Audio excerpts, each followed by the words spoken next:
When I think back to that weekend, it all feels like a nightmare, and yet it was as real as the fire crackling in the hearth of that old, secluded cabin. I was 17 at the time, just a typical teenager eager to get away from the grind of school and life, even for a short while. My cousin Liam and I had been planning the trip for weeks. Our uncle owned a cabin deep in the mountains, isolated, forgotten by most people except for those who enjoyed the peace and quiet. And by peace and quiet, I mean the kind of silence that felt like a pressure on your chest. The kind of quiet that swallows all sound. But back then, I didn't understand the significance of that silence. Liam and I had spent our first night there by the fire. We played cards, joked around, and even attempted to scare each other with ghost stories. The usual teenage nonsense. The cabin was old, much older than I had imagined, and the wind howled through the trees outside. The walls creaked, and the floorboards groaned underfoot. It wasn't just the sounds of nature. It was the sound of something watching, but I didn't give it much thought. I should have. As the evening grew darker, we made ourselves a bowl of instant noodles and settled in front of the fire. The shadows danced across the walls, making strange shapes as the flames flickered. We were talking about school, about girls, and about what we'd do once we left this mountain retreat. But then, from upstairs came the faintest of taps, a soft, irregular sound, like fingernails against wood. Liam shrugged it off, convinced it was a tree branch tapping against the roof. I agreed, but there was something off about the sound. Too rhythmic, too deliberate. After a few minutes, the tapping came again, louder this time. My skin prickled, but I didn't say anything. Liam, ever the brave one, said he'd go check it out. Don't worry. It's probably just a box of old stuff up there shifting in the wind, he said, attempting to reassure me, but I saw the flicker of unease in his eyes. I watched him climb the narrow stairs, disappearing into the darkness of the attic. The silence after he left was unnerving. The fire crackled, but the house felt like it was holding its breath. Minutes passed, but Liam didn't return. I started to feel that familiar unease creeping into my chest. Something about the stillness of the cabin made me feel like I was suffocating. Then finally, the sound of footsteps. Liam appeared at the top of the stairs, his face pale, his eyes wide with a mixture of confusion and fear. He told me that a box of antique dolls had fallen over, causing the noise. I chuckled nervously, but I couldn't shake the feeling that there was more to it than that. I could tell by the way Liam was acting that something was wrong. We sat back down, but the tapping began again, this time louder and more insistent. My heart skipped a beat.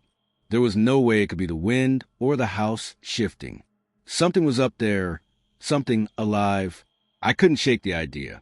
I'll go check it out, I said, grabbing the rusty lantern that sat on the nearby table. I didn't wait for Liam's response. I just couldn't sit there anymore. As I climbed the stairs, my body tensed with every step. I tried to calm myself. Maybe Liam had been right. Maybe it was just an old box of dolls, a draft, but the air in the attic was cold, unnaturally cold, and the smell hit me as soon as I pushed open the door. It wasn't just dust and mildew. There was something rotten, something alive. I moved through the attic, my lantern casting eerie shadows across the dusty furniture and forgotten relics. The tapping had stopped, but I still felt it. Something was watching me from the shadows. My foot bumped into something soft. My heart almost stopped when I realized it was a doll. One of the many dolls that littered the floor, their glass eyes staring up at me in an unblinking, accusatory way. Then, as I moved further into the attic, I saw it. At first, I thought it was a trick of the light, a shadow playing on the old wooden beams, but then I saw him, a filthy man, hunched in the corner, his face obscured by matted hair. His clothes were torn, stained, and there was a knife, a carving knife, clutched in his hand. His lips stretched into a grin that didn't reach his eyes, and he was staring at me like I was the next meal. I froze. I couldn't move. My breath caught in my throat. For a moment, I thought my mind had snapped. This couldn't be real. But when he shifted slightly, the glint of the knife in the dim light made it very real. I turned and bolted, my heart pounding in my chest as I sprinted down the stairs, not bothering to check if Liam was still behind me. I just needed to get out. The night air was frigid as I ran into the woods, the lantern long discarded. I didn't care about the darkness, the branches scratching at my skin, or the rough terrain beneath my feet.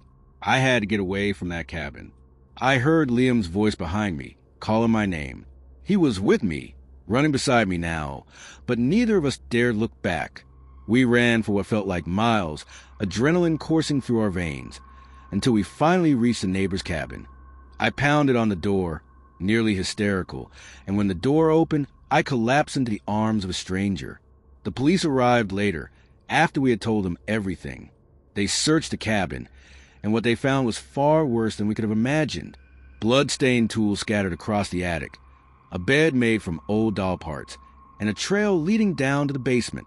The man who had been hiding in the attic was not just some homeless vagrant. He was a serial killer, escaped from a nearby mental institution. Living in the shadows of the mountain, he had been watching us the entire time, waiting for the right moment to strike. The authorities took him away, but the damage had been done. The fear had already sunk deep into my bones. I couldn't shake the image of his cold, dead eyes, the knife in his hand, his smile that never reached his eyes. My uncle sold the cabin soon after, and we never spoke of it again. But I couldn't forget. Every night, in the silence of my own room, I'd hear it, the faint tapping of something in the darkness. I never went back to the mountains. I never visited that cabin again. But sometimes, when I'm alone, I still hear it. The tapping, the scraping of nails against wood. And I can't help but wonder if, somewhere out there, he's still waiting, watching. And if I trust my instincts, I know the answer. The taps are getting louder. I didn't feel the relief I should have when the police arrived, their blue and red lights cutting to the dense fog that had rolled in after my harrowing escape. The officers were kind, their faces sympathetic, but I could tell they didn't fully understand the terror I'd just experienced. When they asked for details, all I could manage was a shaky description of the gaunt figure and the strange cashier. I was still reeling from the adrenaline, my hands trembling as I tried to remember every detail. "Are you sure it was him?" One officer asked, his voice calm but skeptical. "The cashier, you said he pointed to the man outside." I nodded, though doubt clouded my mind. The more I thought about it, the stranger the whole situation seemed. The cashier had said something. "There's your friend, ain't it?" But why would he say that? It didn't make sense, not when I had no idea who he was talking about. And the figure in the trees, it didn't look human. There was something unnatural about its stillness. The way it stood there, just watching me, almost as if it were waiting. The officers spent hours scouring the area, but they found nothing. The station was deserted, and the woods were silent, except for the occasional rustling of leaves and the distant call of an owl. As dawn broke, they gave me a ride to the nearest town, assuring me that they'd investigate further. I didn't feel safe in the town. My mind was filled with questions that I couldn't answer. Why had that figure attacked me? What was the connection between the cashier and the killer they'd mentioned? When I finally reached my campsite, I tried to shake off the unease, telling myself it was just a bad night. I'd been startled. My nerves had gotten the best of me. I needed to rest, to forget everything and relax, even though every part of me screamed to turn back. The forest seemed to close in around me as I set up my tent and gathered wood for a campfire. The trees loomed like silent sentinels, their shadows stretching long in the early morning light. I tried to steady my breath, trying to ignore the whispers of doubt in the back of my mind. But no matter how hard I tried to focus, I kept thinking about the man behind the counter, his twisted smile, and the figure in the trees. I hadn't realized how much time had passed until the fire was blazing in front of me, its warmth doing little to chase away the cold dread in my chest. I pulled my jacket tighter around me, staring into the flickering flames as they danced in the silence of the woods. The woods had a feeling to them, a presence that was hard to ignore. It was as if the trees themselves were watching me, listening to my every move. The longer I sat there, the more I felt the weight of the forest pressing in. The shadows grew longer, the night deeper. I told myself I was just imagining things. The forest was vast, mysterious, and full of life. There was nothing strange about it. Yet As I sat alone, I couldn't shake the feeling that something was out there, just beyond the trees. I tried to ignore the gnawing sense of being watched, but it was impossible. Every snap of a twig, every rustle of leaves, set my heart pounding in my chest. I thought about the figure, pale, gaunt, and still as death, how it had watched me, unmoving. My mind kept returning to where it stood, unmoving, its face barely visible in the shadows. It had been so still, so unnatural, like something that didn't belong in this world. I stood up abruptly, pushing the thought away. I was just tired. I needed sleep. The forest couldn't hurt me. But as I turned to head for the tent, I heard something. A soft shuffle of footsteps. Too light to be a bear. Too deliberate to be an animal. My breath hitched in my throat. It was coming from the trees, moving closer, just out of sight. I grabbed the flashlight from my bag, my hands trembling as I flicked it on.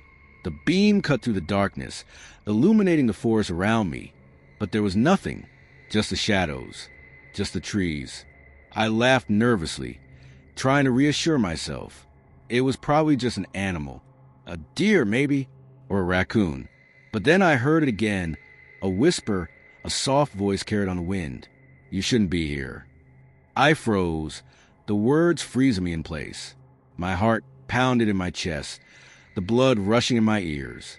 The voice wasn't loud, but it was there, clear as day. I swung the flashlight around, my eyes frantically scanning the trees. But there was no one there, just the dark silhouettes of the trees, stretching high above me. Another voice, closer this time, whispered again, You should have left. I dropped the flashlight, the beam scattering wildly, and I bolted for my tent, my feet stumbling in the dark. I didn't care about the fire or my gear or anything else. All that mattered was getting away. I scrambled into the tent, my chest heaving with panic. I slammed the zipper shut and huddled inside, heart racing. The forest outside was silent again. The whispers had stopped, but the dread in my chest didn't fade. I lay there, staring at the dark ceiling of the tent, too afraid to close my eyes. My mind raced. The whispers had been too real, too close, and they hadn't sounded human. They sounded otherworldly, like something older, something far darker than anything I could comprehend. The chill in the air had deepened, and I shivered despite myself. There was something wrong with this place. Something ancient, something that had been waiting for me. I tried to tell myself I was overreacting. I was just exhausted. I'd be fine. But the more I thought about the shadowy figure, the way it had moved with such unnatural stillness, the more I realized I was in more danger than I had ever imagined. Suddenly, I heard a crack outside, a branch snapping, followed by the unmistakable sound of footsteps, slow, deliberate, and too heavy to be an animal. I wasn't alone.